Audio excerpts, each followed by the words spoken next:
우리 한 주 동안 하나님의 목소리를 얼마나 들으시면서 살아오셨습니까? 제가 지난주 시간에 이렇게 말씀드렸던 것 같아요. 우리가 일주일 바쁜 시간 살아가시면서 한 5분, 한 10분 정도는 그 자리에 서서 하늘을 한번 바라보자. 이게 뜨거운데 햇빛을 이렇게 쳐다보라는 얘기가 아니라 내가 하나님 음성에 얼마나 한번 귀를 기울이는가. 혹시 휴가를 가시더라도 그 자연 만물 가운데 하나님의 음성을 듣고 여러 가지 상황과 여러 가지 사정 가운데서 하나님의 음성을 듣자라고 이렇게 말씀을 전해드렸는데, 여러분 어떻게 일주일의 삶을 살아오셨습니까? 제가 장담 드릴 수 있는 것은 하나님의 음성의 귀를 기울이려고 하신 분들은 순종하신 분들입니다. 하지만 하나님의 음성에 귀를 기울이기조차, 아니 그 생각조차 나지 않으신 분들은 불순종하신 분들입니다. 크고 작음이 아니라, 순종이라는 것이 어마어마하게 대단한 것이 아니라 바로 이 작은 것 하나에 내가 하나님의 음성에 귀를 기울이는가 기울이지 않는가가 바로 순종했는가 순종하지 않았는가입니다. 저는 자신 있게 말씀드릴 수 있는 것은 순종하신 분들이 계시다면 그 순종함을 통하여서 하나님께서 놀라운 은혜 부어주실 겁니다. 근데 반대로 순종치 못한 분들은 아마 이 놀라운 은혜를 경험하기는 힘드시다는 거예요. 그러니까 저는 소망하는 것이 여기 계신 분 모든 분들이 이 하나님의 은혜를 맛보았으면 좋겠습니다. 그래서 우리 모두가 하나가 된다라는 그 의미는 어떠한 이런 저런 것으로 하나가 되는 게 아니라 이 하나님의 은혜를 체험함을 통하여서 하나가 될 때여야지만 그것이 진정한 하나입니다. 하나가 되는 방법에 여러 가지가 있어요. 제가 청년들 사역을 할 때 정말 제 자신이 봐도 제가 정말 잘했던 것 중 하나가 뭐냐면 하나로 뭉치게 만드는 거였어요. 인정 안 하나? 딴 거는 잘 모르겠는데 이 흩어져 있고 막 하나가 되어 있지 못한 청년들은 이 마음을 딱 하나로 묶는 거에 있어서는 정말 잘했습니다.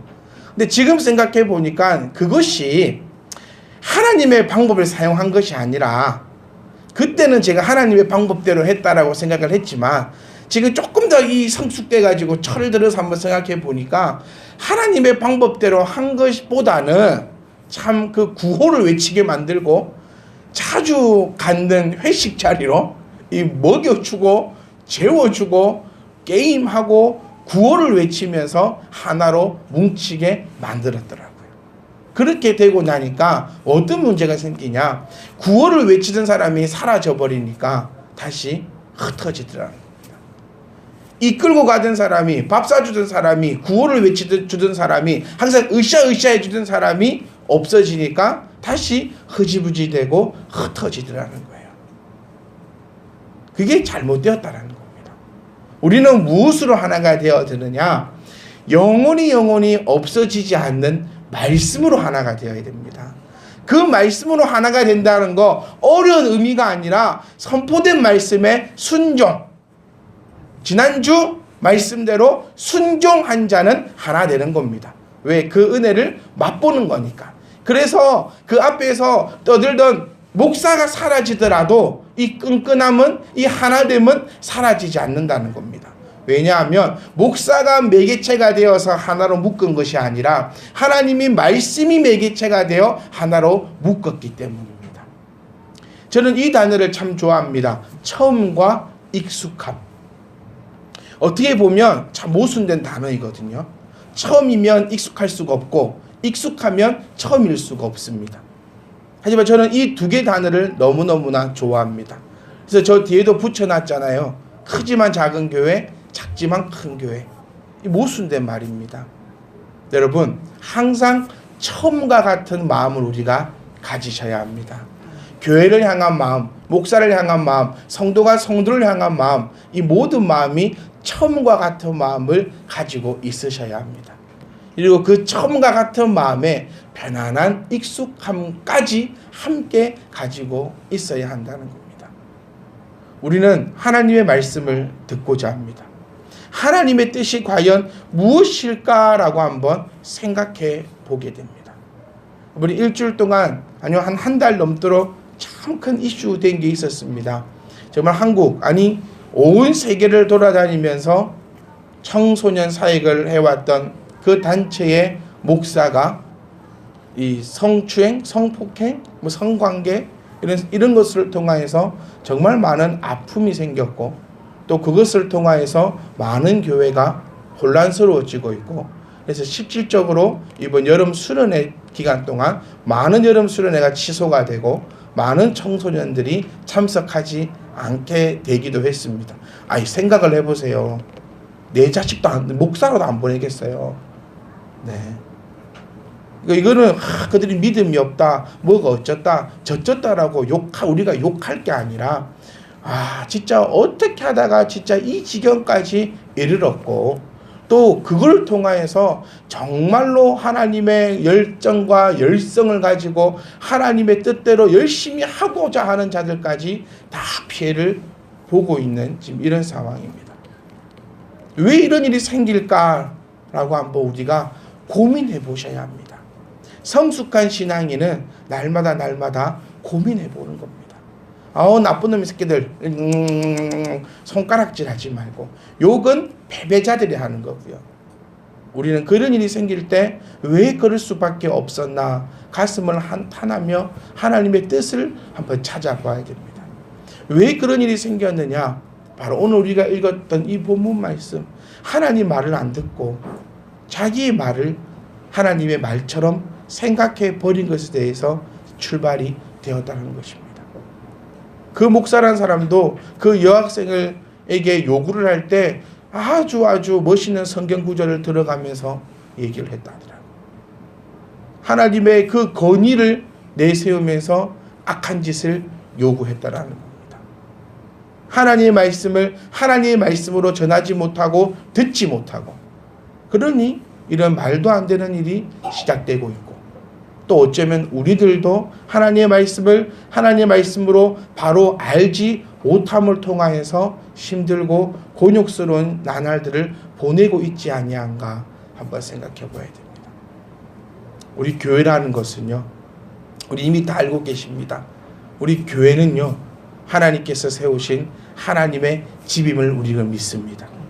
그리고 하나님의 집에 하나님을 믿는 성도인 우리가 모이는 곳이 교회입니다. 그리고 그 성도가 우리가 바라는 것은 단 한 가지입니다. 하나님 앞에 예배함입니다. 그 나머지 것은 예배를 하기 위해서 필요한 부가적인 조건밖에 되지 않습니다. 그 중에 하나가 우리 점심 먹는 겁니다. 네. 오후 예배를 더 힘있게 드리기 위해서 점심을 먹는데 이 점심을 먹음을 통하여서 오후 예배가 더 힘들어진다면 우리가 과연 점심을 먹어야 될 것인가 라는 그 고민도 심각하게 봐야 돼요. 점심때가 됐으니까 당연히 점심을 먹는다가 아니라 내가 점심을 먹는 이유 먹거나 무엇을 먹든지 마시든지 하나님의 영광을 위하여 하라 했는데 내가 이 점심을 먹음을 통하여서 오후 예배가 너무너무 더 힘들다 하면은 차라리 안 먹는 것이 더 낫지 않는가 라는 깊게 한번 고민을 해보아야 한다는 겁니다. 그러니까 우리 하나님의 그 뜻, 하나님의 그 말씀은 교회가 세워진 그 목적도 하나님이 말씀하고 계시다는 겁니다. 우리가 모인 이유는 우리가 하나님 앞에 예배하고 또 하나님 앞에 순종함을 통하여서 혼자 하기 힘드니 모여서 연합하여 서로가 서로를 위해 격려하고 서로가 서로를 위해서 힘을 주고 기도하는 것입니다.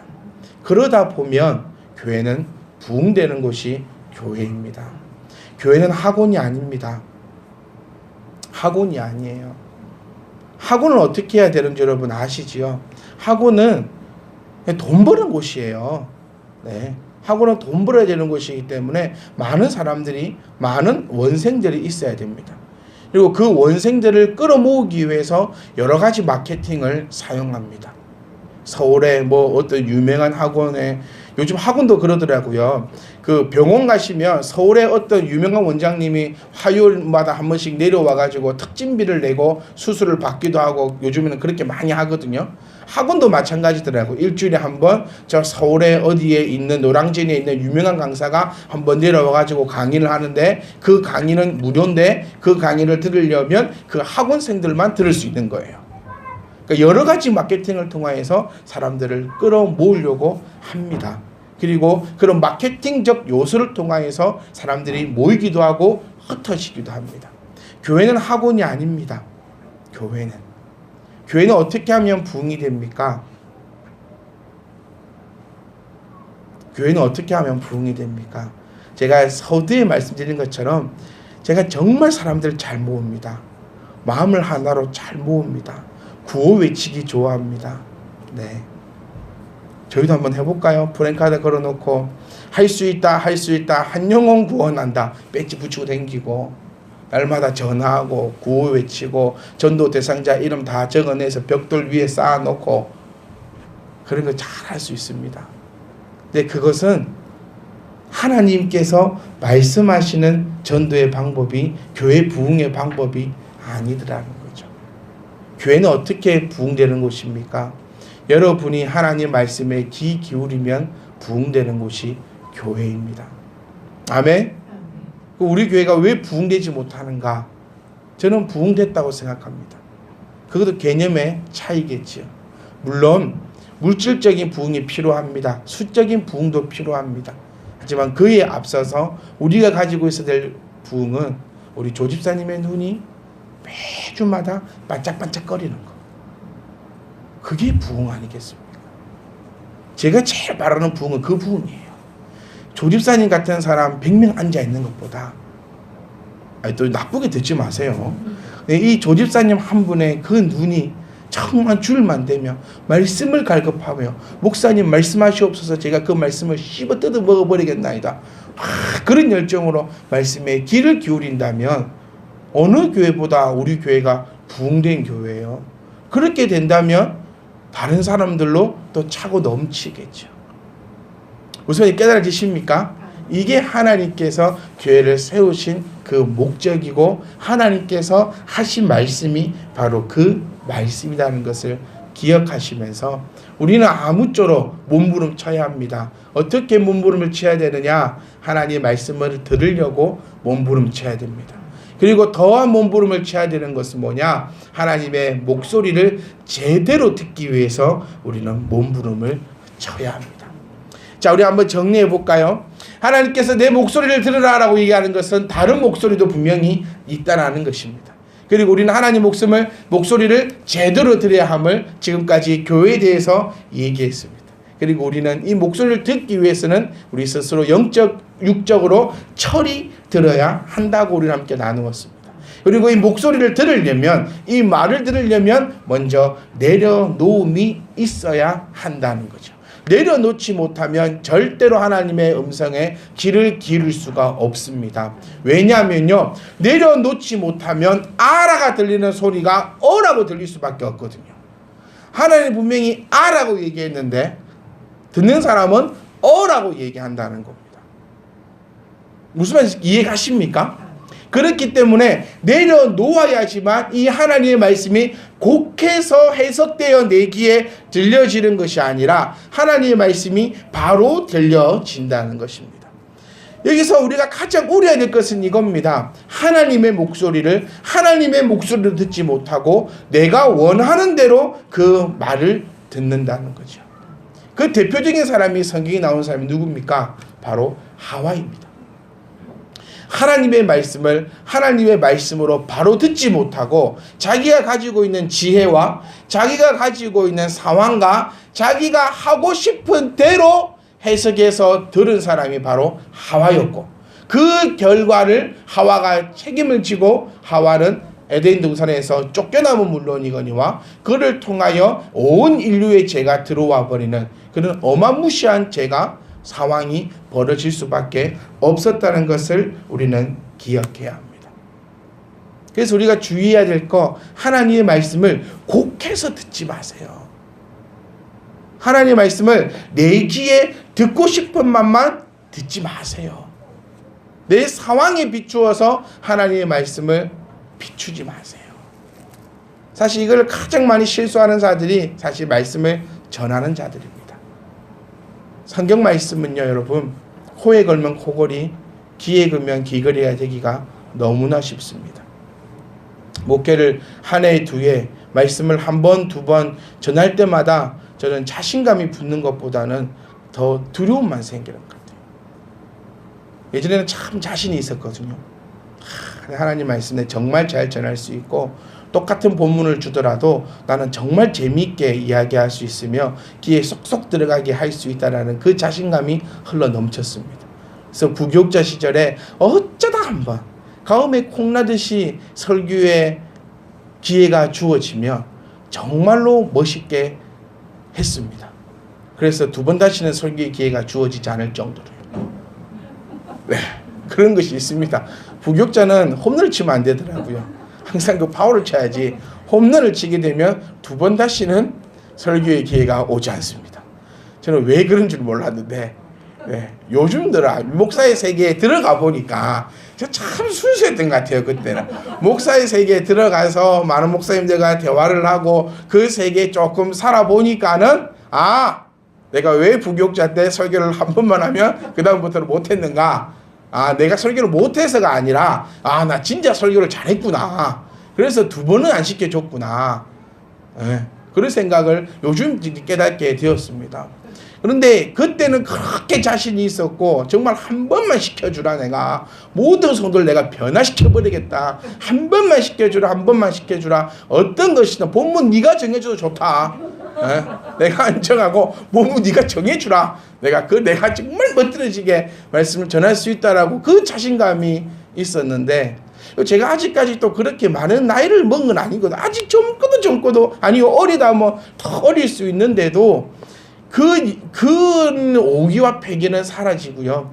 하나님의 말씀을 묵상할 때마다 무서운 것은 뭐냐면, 내가 과연 하나님의 뜻대로 잘 전달하고 있을까? 내가 나의 생각과 나의 기분과 나의 상황을 말씀이라는 것을 가지고 포장을 해서 내가 하고 싶은 말을 하고 있는 것은 아닐까? 예전에 참 그런 말도 많이 했었거든요. 근데 목회를 한 해 한 해 할 때마다 그 두려움으로 잠을 못 자겠습니다. 예전에는 어떻게 말씀을 전할까라는 것 때문에 잠을 못 잤는데, 요즘에는 내가 하나님의 말씀을 바로 전달할 수 있을까? 내가 지금 전달하는 것이 하나님의 말씀을 바로 전달하는 것일까? 과연 이것이 하나님 앞에 죄 짓는 것은 되지 않을까? 그 고민 때문에 하여튼 잠은 저하고 안 맞는 것 같아요.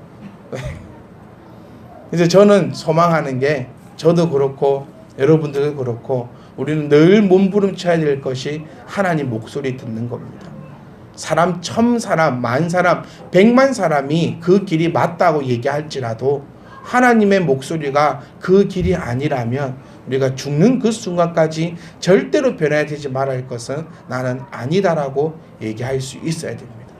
모든 사람들이, 정말 위대한 사람들이, 그래요, 베드로와 바울이 내 앞에 나타나서 네가 가는 그 길이 틀렸다라고 얘기할지어도 하나님께서 네가 가는 그 길이 맞다라고 얘기한다면, 바울이 위대해봤자, 베드로가 위대해봤자 하나님에 비해서는 아무것도 안 됨을 우리는 다 알고 있지 않습니까? 그러니까 어떤 상황과 어떤 여건에서도 우리는 이 하나님의 목소리만 듣고 나아가야 하는데요. 그것이 우리가 기억해야 될 것이, 내가 듣고 싶은 소리만 들어서는 절대로 안 된다는 것입니다. 하와는 자기가 듣고 싶은 대로 그 말을 곡해해서 들었습니다. 그랬더니 그에게 일어났던 이 엄청난 일들을 우리는 기억하시고, 우리는 날마다 하나님께서 무엇을 요구하시는가라는 것을 우리는 듣고 생각하셔야 됩니다. 하나님 말씀도 그렇습니다. 설교도 그렇더라고요. 많은 설교들이 넘쳐납니다. 그리고 저도 접해봅니다. 뭐 요즘 한참 유행할 뭐 이찬수 목사님인가요? 이천수 목사님인가요? 그런 목사님 설교라든지, 뭐 수복음 교회라든지, 뭐 사랑의 교회라든지, 그런 분의 설교들은 엄청나게 넘쳐나고 제가 들어도요, 정말 은혜 있습니다. 정말 잘하십니다. 근데 중요한 저는 그분들의 설교를 제가 평가할 수 없어요. 저는 그런 얘기를 하고 싶은 게 아니라 그렇게 흘러넘치고 많이 넘치는 그런 말씀 가운데 우리는 어쩌면 골라서 듣고 있을 수도 있다라는 것입니다. 어떤 설교를? 내 귀에 듣기 좋은 설교를, 내 귀에 찔리지 않는 설교를. 혹 우리 가운데서도 말씀이 선포될 때에 내 귀에 찔린다, 내 마음에 찔린다 하면 어쩌면 귀를 닫아버리고 있진 않은가, 우리가 한번 생각해 보아야 합니다. 나이가 드니까요, 죄송합니다. 나이가 한 살 더 생기니까 할 수 있는 스킬이 느는 게 뭐냐면요, 듣기 싫은 말은 막아볼 수 있더라고요. 그거 못했었거든요. 근데 많은 회의를 참석하고 많은 이야기를 듣다 보니까 눈은 보고 있고 고개를 끄덕끄덕 해주고 있는데 이 자동 내 안에 이 마개 한 게 생긴 것 같아요. 요 귀 안에 이렇게 마개가, 그걸로 딱 막아버릴 수 있는 그 스킬이 요즘에 제가 한계가 늘어나고 있습니다. 근데 혹시 그것처럼 내 마음에 찔리는 말씀이라 해서 우리들도 그 말을, 내 귓구멍을 막아버리고 있지는 않은가. 그래서 큰 교회의 중요 요소는 제가 자주 드렸던 말씀 같아요. 큰 교회의 주요 요소는 성도를 향해서 찔리는 설교를 하지 않는다. 성도를 향해서 잘 된다라고만 얘기한다. 저희 교회가 만약에 큰 교회였으면 제가 어떻게 조집사님을 얘기합니까? 큰일 납니다. 근데 저는 큰 교회 안 돼도 되니까 조집사님 얘기할 겁니다. 이거 잘 들으셔야 돼요. 그러니까 큰 교회, 대형 교회의 원칙은 절대로 성도의 마음을 상하게 하지 않는다. 작은 교회는 상하게 해도 됩니까? 저도 여러분의 마음을 상하게 하지 않습니다. 저는 하나님의 말씀을 전할 뿐인데 상하는 사람이 있다면 그것을 기회로 삼으셔야 한다는 겁니다. 저는 이렇게 기도합니다. 기도 제목이 좀 바뀌었어요. 이랬습니다. 옛날에는 대형 교회가 되어야겠다. 적어도 한 3,000명 정도는 돼야 뭐라도 할 수 있고 될 수 있지 않을까? 근데 많은 소리를 듣고 이런 소리를 듣고 저런 소리를 들으면서 나는 그냥 작은 교회 해야겠다. 근데 요즘에 생각이 바뀌었어요. 어떻게 기도하냐면, 그래, 내가 보여줄게. 우리가 보여줍시다. 라는 생각으로 바뀌어요. 대형 교회지만 우리 곳에는 찔림이 있다. 말씀을 귀에 듣기 좋은 소리만 하는 교회가 아니라 정말 하나님의 말씀으로 찔림이 있는 말씀이 선포가 되는 교회인데, 그 교회에 하나님의 역사함으로 교회가 부흥이 되었다라는 것을 우리가 세계에서 제일 첫 번째로, 제가 좋아하는 단어를 했죠. 처음으로. 우리가 처음으로 온 세계에 보여주자는 겁니다. 다툼이 있고 그런 것들이 아니라 정말 이 하나님 말씀이 선포될 때 찔림이 있어 아멘하고, 또 그 찔림을 회복시켜서 새로운 삶이 되고, 또 그 새로운 삶을 통하여서 하나님 주시는 그 은혜로 말미암아 날마다 기쁨과 감사와 눈물과 실랑만이 있는 그런 참된 희망 교회로 하나님의 목소리를 들으면서 한 발자국 나갈 수 있는 저희의 교회가 될 수 있기를 간절히 소망합니다. 이것이 우리가 가져야 되는 하나님의 음성이요, 이것이 우리가 들어야 되는 하나님의 놀라운 능력인 줄을 깨달을 수 있기를 소망합니다.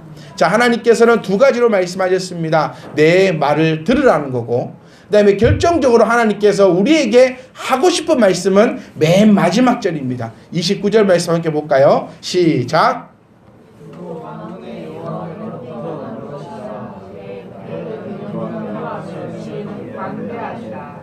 아멘. 하나님께서 우리에게 전해주고 싶은 말은, 너희는 내 말을 들으라. 자세히 들으라. 왜냐하면 내가 경영하며 내가 너희를 지혜로 이끌고 가기 때문이라는 것을 우리에게 말씀하고자 하는 겁니다. 그럼 그 중간들의 말씀은 무엇이냐면요, 이런 얘기입니다. 어렵지 않아요. 제가 아까도 말씀드린 것처럼 하나님의 말씀을 내가 가지고 있는 지혜에만 가두어 놓는다는 의미가 이거예요. 지금 이것도 본문 말씀은 요겁니다. 제가 드디어 이 비밀을 밝혀드리겠습니다. 이 비밀은 농사 비유입니다. 농사 비유. 그 왜 농사를 비유할까요? 이 사람들이 지금 하고 있는 일이 농사이기 때문이에요. 그래서 지금 이사야 선지자는 이것을 얘기하고 싶은 겁니다. 너희는 내 말을 들어야 한다.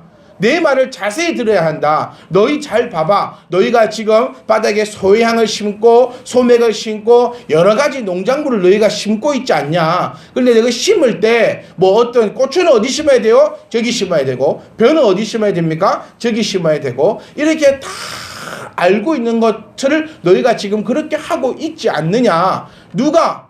여러분, 고추는 어떻게 재배하는지 압니까? 고추는 똑똑똑 따야 되는 겁니다. 그러면 좀 있으면 또 나요. 처음에 저 고추 따라가지고 대를 다 부셔먹었어요. 저는 고추를 따라해서 대를 다 부셨죠. 이제 안 날까 싶어가지고. 근데 고추 따는 방법은 그렇지 않다는 겁니다. 이제 그걸 얘기하고 있는 거예요. 소양을 털 때는 소리개로 털고, 어떤 것은 소리개로 털면 안 되고 바퀴로 해서 갈아야 되고, 이 모든 것들을 이야기하면서 백성들이 이런 거죠. 아, 맞다. 나 그거 알고 있어. 그런데 이거를 누가 하느냐? 이것 또한 하나님께서 하시는 일이다. 그의 경영은 기묘하다. 그러니까 우리의 경영, 우리가 가는 거, 우리가 하는 이 모든 것들을 하나님께서 경영해 가심을 너희가 알아라는 겁니다. 그리고 하나님의 지혜는 방대하시고 광대하시다. 너희가 아무리 지혜가 있다 한들 하나님의 그 지혜를 따라가지 못한다는 그 사건들입니다. 다시 한번 정리해서 한번 우리가 함께 나누고 싶은 건 이겁니다. 하나님의 목소리를 우리는 들어야 하고, 우리는 그 목소리를 제대로 들어야 할 때 우리가 하지 말아야 될 것을 2주 동안 말씀을 통해서 우리가 함께 나누었습니다. 뭐 내 생각을 버려야 되고, 또 내가 듣고 싶은 말만 듣지 않아야 되고, 하나님의 말씀을 곡해서 해석하면 안 되고, 이런 것들을 우리가 함께 나눈 그 결과는 이겁니다. 우리가 하나님의 목소리를 듣는다면 하나님께서 우리를 경영해 가십니다. 그래서 제가 간곡하게 여러분에게 강력하게 얘기한 것은 지난주 말씀을 기억하시면서 하나님 목소리를 들어보았느냐. 순종하신 자는 하나님께서 그 기묘한 경영으로 여러분들의 모든 것을 경영해 가실 겁니다. 그리고 하나님 말씀을 제대로 듣는 자는 하나님께서 지혜로 여러분들에게 은혜로 더하여 주실 것입니다. 사랑하는 성도 여러분, 하나님의 평안을 가져가십시오. 하나님의 평안을 가져가는 방법은 쉽습니다. 어떻게 하면 된다 했지요? 목소리를 들으면 됩니다. 그런데 하나님의 방법과 내 방법이 다를 수 있습니다. 우리의 방법은 이거지요. 짜지 말고, 쪼개지 말고, 쑤시지 말고 그냥 덮어주세요. 근데 하나님의 방법은 그게 아닙니다. 하나님의 방법은 찔림을 통해 변화하는 겁니다. 그리고 거듭나는 것입니다. 거듭난다는 의미는 그곳에서 벗어난다는 의미입니다. 하나님의 방법은 지금 이 순간만 무마시켜주고 싶은 마음이 없습니다. 하나님은 예수 그리스도를 통하여서 완전히 죄를 없애버리려고 하시는 거지, 지금 밖으로 나와 있는 이 죄들만 살짝이 덮어놓는 것이 아닙니다. 여러분 혹시 치질 수술 해보셨습니까? 저는 안 해봤습니다. 근데 저랑 가장 가까운 사람만 해봤는데 누군지는 말 안 하고요. 그 치질 수술은 전문가에 가서 해야 됩니다. 그 이유가 뭔지 아십니까? 근간 수술을 해야 된다 하더라고요. 그러니까 비전문가한테 가면 밖에 나와 있는 것만 잘라내요. 그러면 당분간은 아프지 않습니다. 그리고 수술도 되게 빨리 끝나고 비용도 저렴합니다. 근데 전문가한테 가서 하면요, 근간의 뿌리죠. 뿌리 깊숙하게까지 쑤셔서 뽑아내버립니다. 그러니 통증이 있습니다. 그리고 치료 기간도 오래 걸립니다. 그리고 비용도 많이 들고 실비 청구가 안 됩니다. 이게 키포인트죠. 실비 청구가 되지 않습니다. 그런데 두 번 다시 재발하지 않습니다. 왜? 근간까지 뽑아버렸으니까요. 우리는 어떠한 문제를 두고 항상 이러는 것 같아요. 덮어주라고. 그러니까 이 상황만 좀 묘문하자고. 그러니 다음번에 또 같은 상황이 오면 또 내나 드러나면서 해결이 되지 않아요. 하나님은 그걸 원하지 않으셨기 때문에 예수 그리스도를 보내셔서 완전히 씻어버리신다는 겁니다. 우리의 원하는 것은 나 아프지 않게 덮어주세요라는 것이고, 하나님의 방법은 찔림을 통하여서 너의 그 죄의 근간을 뽑아버려 너를 거듭남 새롭게 하여 나의 백성으로 삼아 내가 너희의 경영을 책임지고 너희를 지혜롭게 하겠다. 그러니 너희는 제발 뭐해라? 내 목소리를 들으라. 근데 그 목소리에 거짓의 목소리가 너무 많으니까 너희는 제대로 된 목소리를 들어서 나와 함께 가자는 겁니다. 우리는 하나님의 자녀들이지요. 그러니 하나님의 목소리를 듣는 것에는 이유가 없습니다. 하나님 목소리를 들으시고 이번 한 주간 평생의 삶도 하나님 주시는 그 평안함이 우리 가운데 넘쳐나기를 주의 이름으로 축복합니다.